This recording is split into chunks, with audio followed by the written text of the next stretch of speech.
폐 건강이라고 보고 들어오셨나요? 사실 이미 늦었을지도 모릅니다. 많은 분들이 폐질환이 심각해진 후에야 병원을 찾으시는데요. 특히 충격적인 건 우리가 매일 하는 습관들이 폐 건강을 서서히 망가뜨리고 있다는 사실입니다. 오늘은 김남선 대표원장님과 함께 폐가 보내는 SOS 신호와 일상에서 바로 고칠 수 있는 해결책에 대해 말씀드리겠습니다.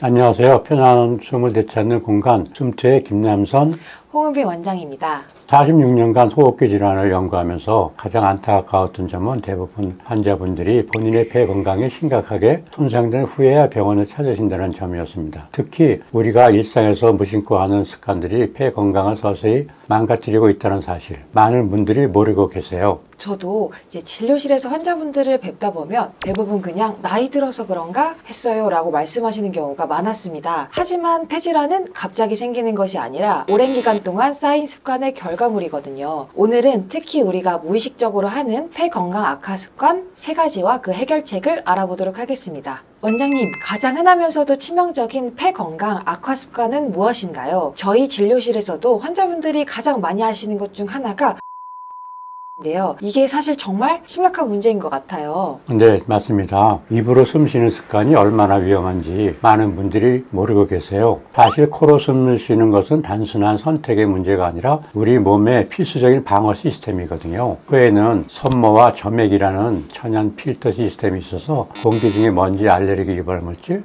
바이러스 등을 걸러내는 역할을 합니다. 그런데 입으로 숨을 쉬면 이 방어막을 완전히 우회하려는 거는 거예요. 마치 집에 방범 시스템을 설치해 놓고도 매일 문을 활짝 열어두는 것과 같습니다. 특히 밤에 숨막힘 때문에 입을 벌리고 주무시는 분들이 많은데 그건 정말 위험한 습관이에요. 8시간 이상 차가우고 건조한 공기가 직접 폐로 들어가면서 호흡기 점막이 손상되고 이것은 만성화되면 COPD나 천식 같은 심각한 폐질환으로 이어질 수 있습니다. 그런데 원장님, 알레르기성 비염이나 만성 부비동염 같은 문제로 코로 숨쉬기 힘든 분들도 많잖아요. 그런 분들은 어떻게 치료해야 될까요? 네, 아주 좋은 질문입니다. 진료실에서도 많은 분들이 코가 막혀서 어쩔 수 없이 입으로 숨을 쉰다라고 말씀하세요. 이런 경우에는 근본적인 비염부터 치료해야 합니다. 비염이 있으면 코로 숨을 쉴 수 없고 입으로 숨을 쉬면서 폐 건강이 나빠지고 폐가 약해지면 전체 면역력이 떨어져 비염이 더 심해지는데요. 이런 악순환이 계속되거든요. 이 악순환을 끊는 것이 정말 중요합니다.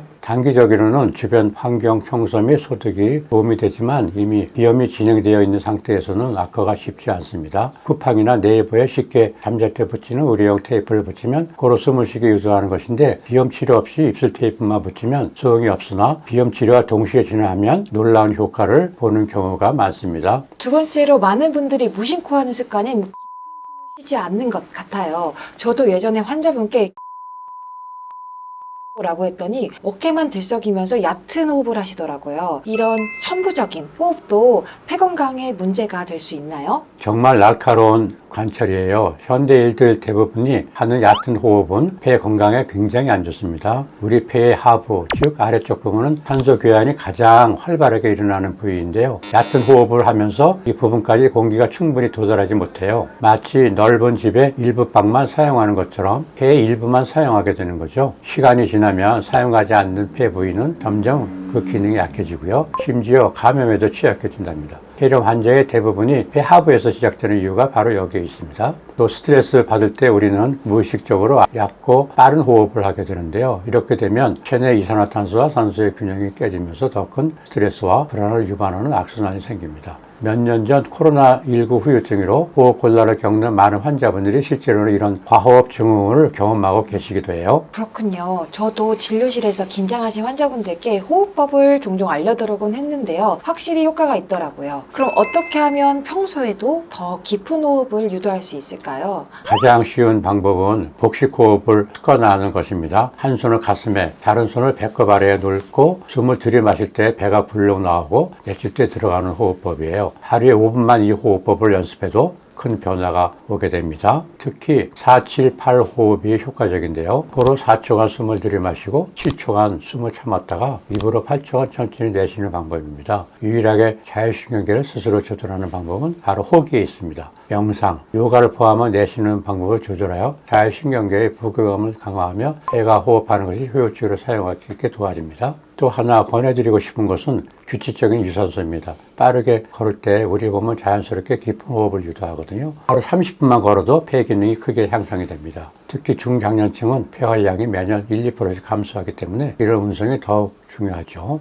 특히 나이가 들수록 심폐지구력이 받쳐지면 중증에 훨씬 더 예후가 좋다는 논문과 연구가 있습니다. 가능하시면 살짝 숨 찰 정도로 뛰는 것도 큰 도움이 되겠습니다. 자, 마지막으로 세 번째 습관에 대해서 여쭤볼게요. 요즘 환자분들 중에 물 섭취를 정말 적게 하시는 분들이 많더라고요. 특히 호흡기 질환 환자분들 중에서는 물을 마시면 가래가 더 생긴다고 오해하시는 경우들도 있고요. 수분 섭취와 폐 건강의 관계는 어떤지 말씀해 주실 수 있을까요? 네, 정말 중요한 지적입니다. 세 번째 치명적인 습관은 바로 충분한 수분 섭취 부족입니다. 많은 환자분들이 물을 많이 마시면 가래가 더 생긴다고 오해하셔서 의도적으로 물을 적게 마시는 경우가 있는데 이는 오히려 폐 건강에 해롭게 됩니다. 우리 폐는 매우 촉촉한 환경을 유지해야 제 기능을 발휘할 수 있어요. 폐와 기관지를 둘러싸고 있는 점막은 끊임없이 점액을 분비하면서 호흡기를 보호하고 있는데 수분 섭취가 부족하면 이 점액이 끈적끈적해져서 오히려 가래가 더 배출되지 않고 쌓이게 됩니다. 마치 건조한 도로에 먼지가 더 잘 날리는 것과 비슷한 원리라고 볼 수 있어요. 46년간의 임상 경험에서 보면 수분을 충분히 섭취하는 환자분들이 호흡기 감염에서 더 빨리 회복되는 경향이 있었습니다. 물은 우리 몸의 자연적인 해독 관력을 돕고 폐에 쌓인 독소를 배출하는 데 필수적이거든요. 그런데 환자분들이 얼마나 마셔야 충분한 거냐고 많이 물어보세요.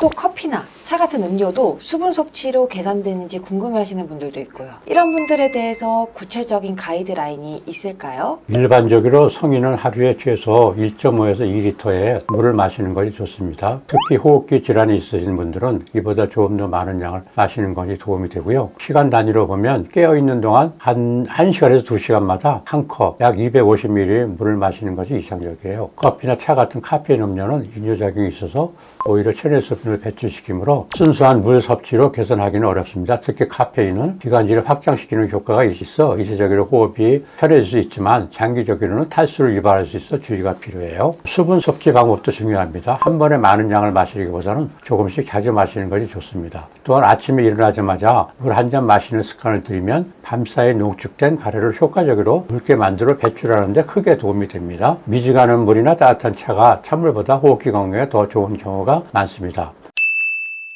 오늘 우리는 폐 건강을 망치는 세 가지 치명적인 습관에 대해서 알아봤습니다. 입으로 숨쉬기, 얕은 호흡, 그리고 물 섭취 부족이 폐 건강에 얼마나 나쁜 영향을 미치는지 살펴봤는데요. 물론 이런 정보가 모든 분들께 정답은 아닐 수가 있어요. 개인의 건강 상태에 따른 접근 방식은 당연히 달라야 하니까요. 오늘 영상이 조금이나마 도움이 되셨다면 좋겠고요. 구독과 좋아요도 눌러주시면 저에게 큰 힘이 됩니다. 영상 보시고 궁금하신 점은 댓글로 남겨주시면 저희가 꼭 답변 드리도록 하겠습니다. 긴급하거나 당장 상담이 필요하신 분들은 영상 댓글에 남겨둔 연락처로 언제든 편하게 문의주세요.